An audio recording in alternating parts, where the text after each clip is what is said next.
welcome back to Chains of Addiction. My name is Max. Today we got mail, and I was planning on sitting here and unboxing this stuff, but truth be told, I got excited and I definitely opened both of these boxes right when they got here. This is a project that I've had in mind for quite some time, and I get really excited about it. So let me just open up these boxes. I'm going to save this little one for last. Open up these boxes and kind of go over what the project is. Alright, so first of all, we've got right here, we got a replacement. Probably kind of hard to see on camera, but this is just a replacement chain brake handle for that broken one on the 372. Got a couple of the carb isolators, I think they call them, where the air horn attaches kind of to the body of the saw. Got a 10-pack of bar nuts.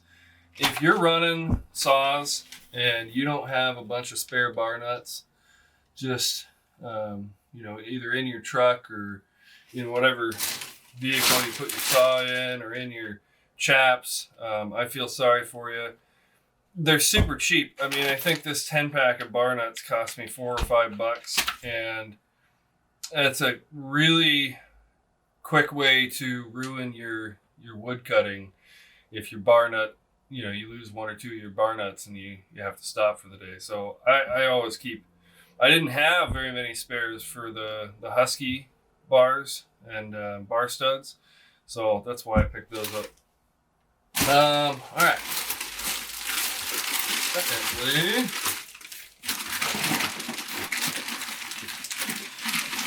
this guy. All right, so this is, if you can see it, this is a new fuel tank handle assembly. What do they even call it? They call it a fuel tank for the 372. I'm not 100% sure whether I can save that cracked one or not. Danny also has a plastic welder that we might play around with on it. But I figured this is a Farmer Tech one. Everything I've heard about the Farmer Tech tanks is that they're just fine. They're probably not quite as good a quality as the original Husqvarna ones, but they're fine. And I want to say it cost me like $30 or $34. So if nothing else, I'll have a spare. But I imagine I'm probably going to end up throwing this on that 372 just for peace of mind more than anything. So that's awesome. Got that.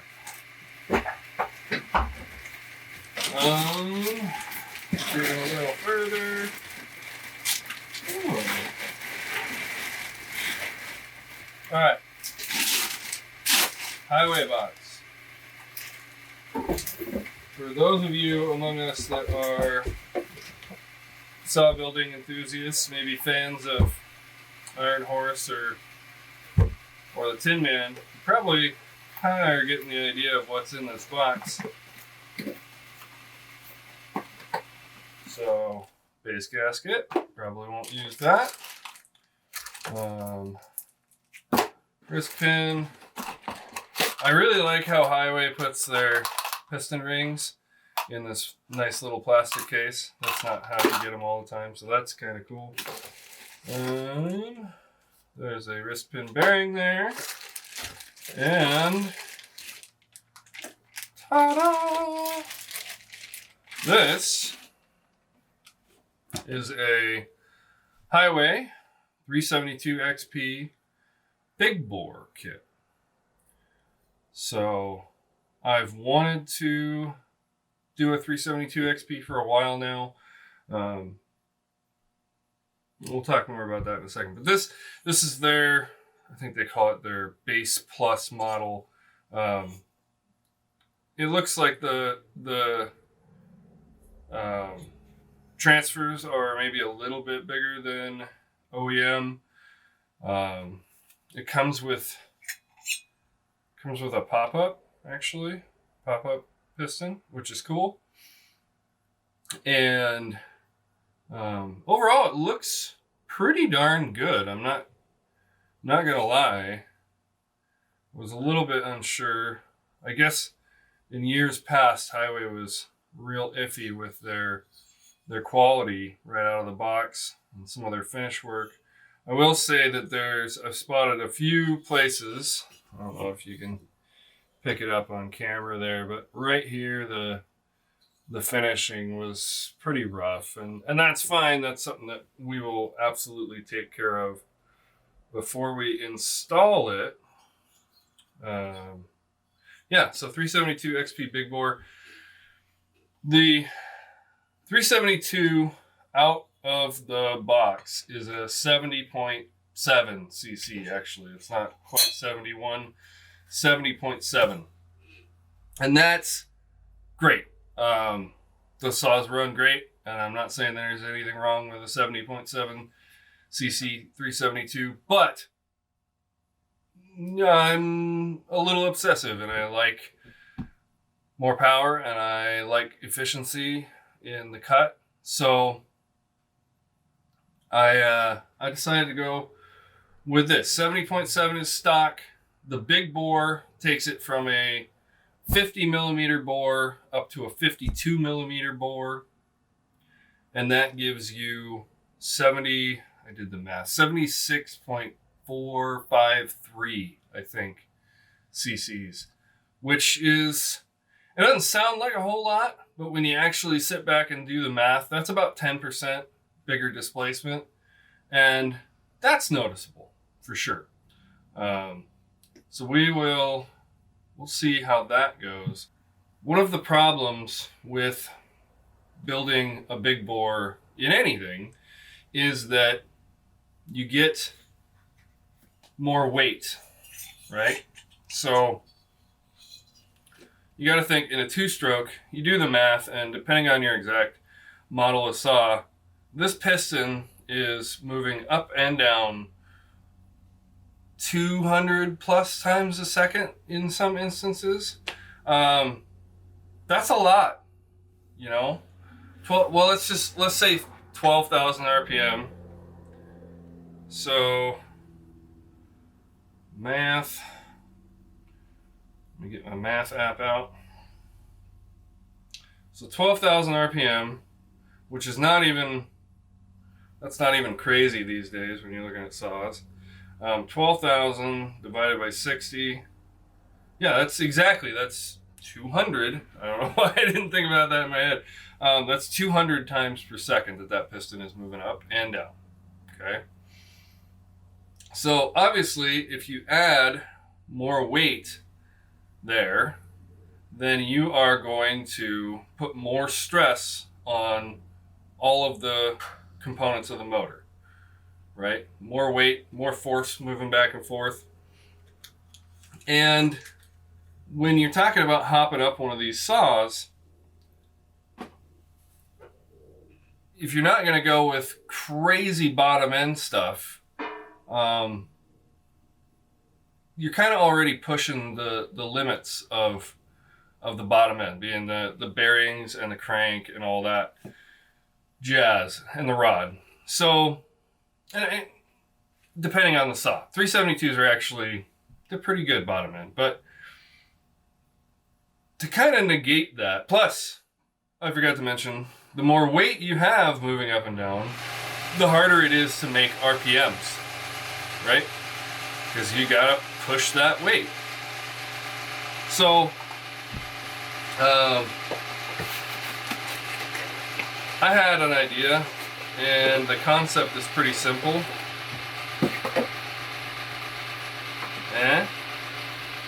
Forged pistons, generally speaking, are stronger and lighter than a cast piston.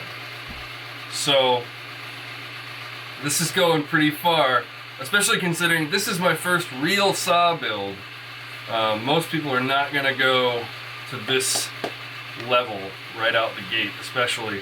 So I'm going to pop this thing out real quick. I like how Wiseco puts their little pistons in this nice little bag. That's cute. I will say it's kind of tough to get out of the bag, but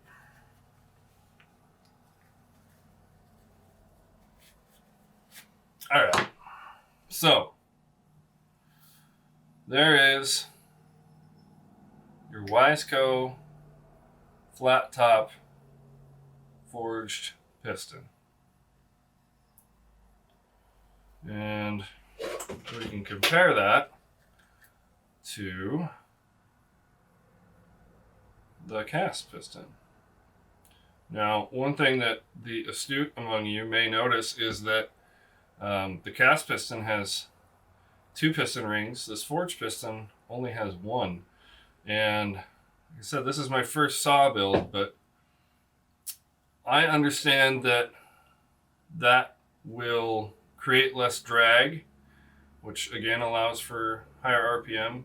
It can have an issue where because there's only 1, the piston can have a tendency to rock more inside of the cylinder, which can create premature wear and have some issues. So we'll see how this goes.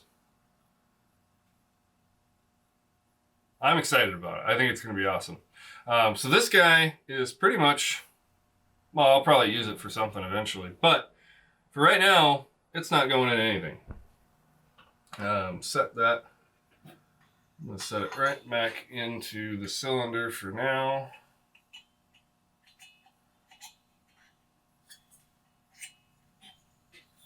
Cool. So that's what I'm doing. I'm going to build. I am going to port the saw as well.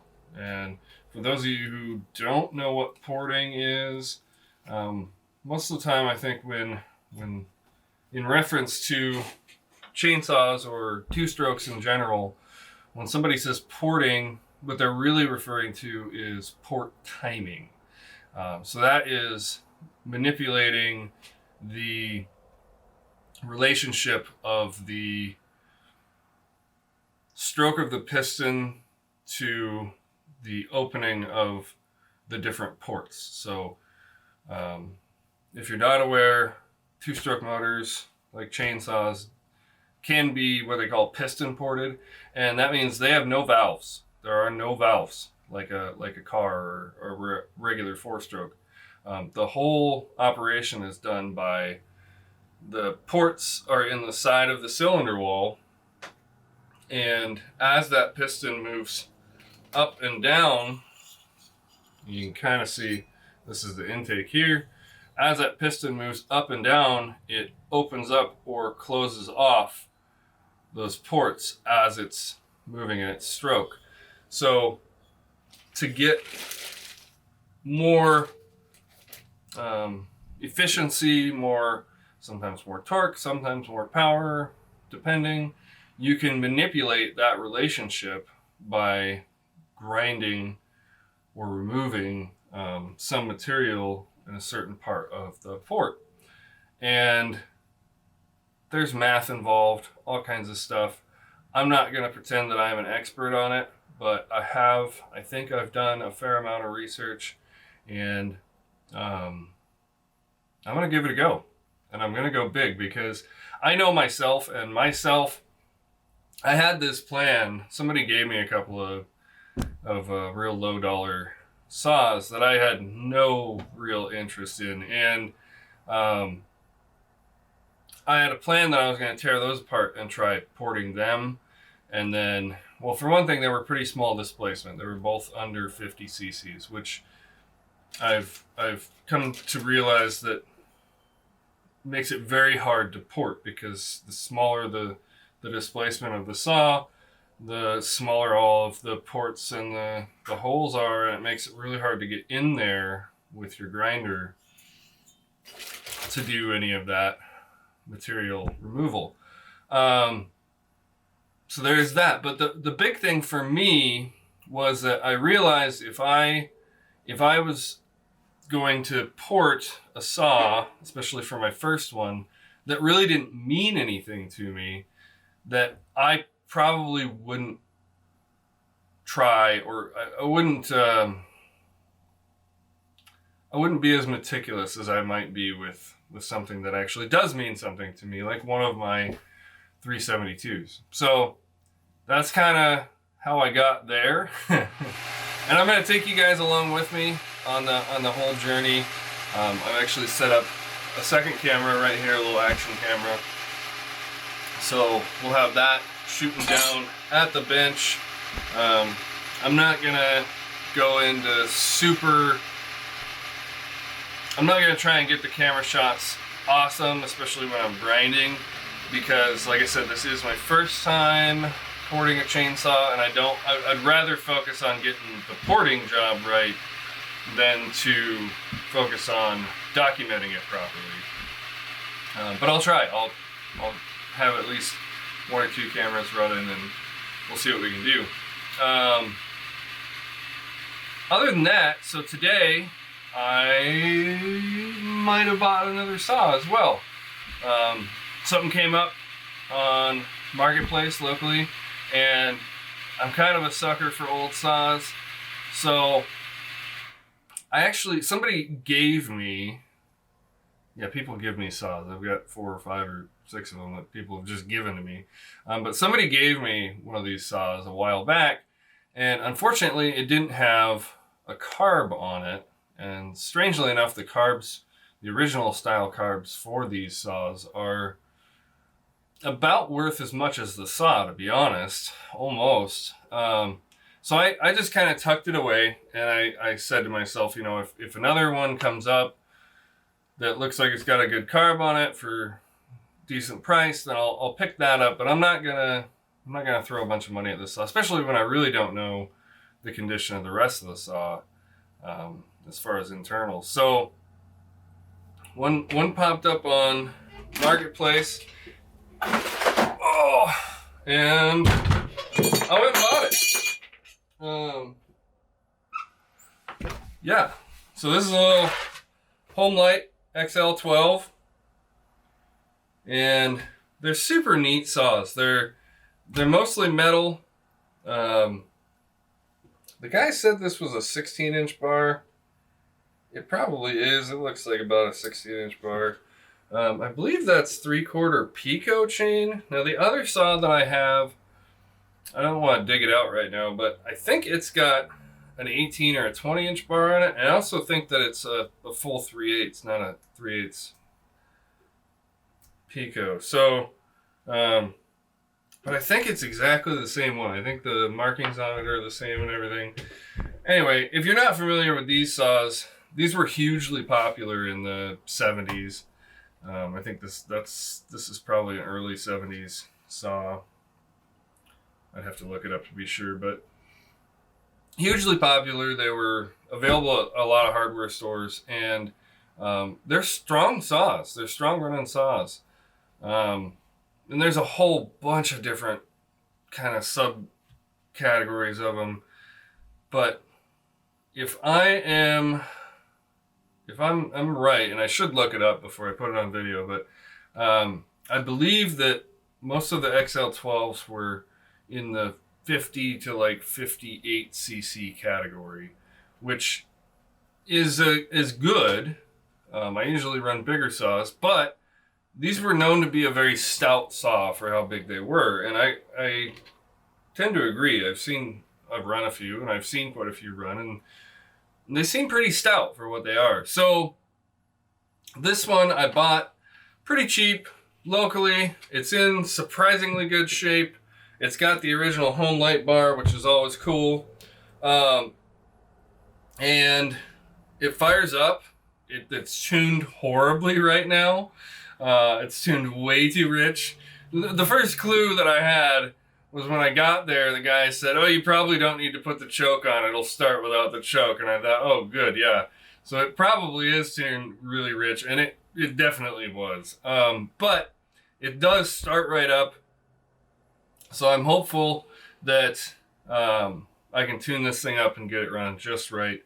So I have a plan for this saw. I don't think I'm going to reveal it right now, but don't worry, I'm not going to do anything completely sacrilegious with it. But I do intend on using it, like really using it. And I'm not a wall hanger type of guy. If I've got an old saw, if I can make it run, I'm going to run it. And this one, I think I'm actually going to end up running quite a bit. So neat saw. One of the things that's definitely distinctive about the home lights is that everyone I've ever been around, the good old home lights, not the plastic ones from, you know, the last 10 or 15 or 20 years, but all the older home lights, they all bark pretty good. I've got one. I have a big old home light, and I'll pull that out one of these days and put it on video too. But it is the loudest saw, and I've got that straight pipe steel. It's louder than that, and it isn't necessarily the most practical saw to cut with, but I pull it out every once in a while. More than anything, it's just a great conversation starter. It is a neat saw, and this one, when I fired it up, it is amazing how loud this little saw is, and it in kind of a good way on this one. It's not like ear-splitting loud, but it definitely has a bark to it, which is cool. I think that's great. I think that Homelight had it figured out that airflow is what it's really all about. So, yeah, look forward to seeing this real soon. Also, how cool is that? You know, I'm sure this is probably was bought at the same time as this saw. Homelight bar cover. Like, I'm gonna have to hold on to that one for sure. So super neat that. I think that's all for today. Just kind of an update. I was super excited that all these parts came in today. They were actually early. The one other part that I'm waiting on right now is another full wrap handle for that 372, but that's not the end of the world. I mean, obviously I can start building the motor before I get that in, and even if I were to get it done, I could just grab the handle off of the other saw. So not too worried about that. Yeah, thanks for stopping by today, and look forward to this goodness happening in the very near future, and look forward to the Homelight goodness happening. And yeah, consider subscribing if you're interested in any of that junk. All right, bye.